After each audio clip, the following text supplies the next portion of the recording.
গ্রামের নাম চরণদীপুর। নদীর ধারে কাঁচা রাস্তা, দুপাশে ধানক্ষেত। সেখানেই থাকে আব্দুল করিম আর রওশন আরা, একটা সাধারণ কৃষক পরিবার।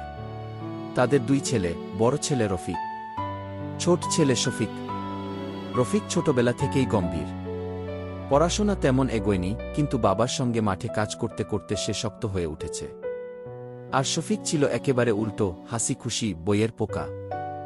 বাবা চাইতেন অন্তত একজন ছেলে পড়াশোনা শিখে মানুষ হোক, কিন্তু সংসার তো আর স্বপ্ন বুঝে চলে না। বাবা করিমের বয়স বাড়তে লাগল, শরীর আর আগের মতো সায় দেয় না। একদিন হঠাৎ জমিতে কাজ করতে গিয়ে পড়ে যান। সেই দিন থেকেই সংসারের হাল ধীরে ধীরে দুই ভাইয়ের কাঁধে এসে পড়ে।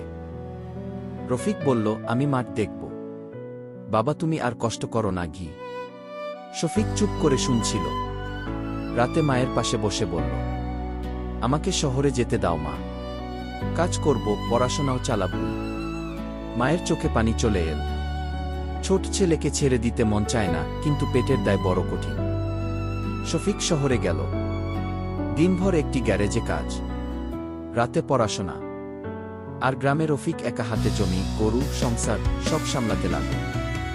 বাবার ওষুধ, মায়ের হাঁটুর ব্যথা, বোনের বিয়ের চিন্তা, সব যেন তার ঘাড়ে। ভাইয়ের দূরত্ব।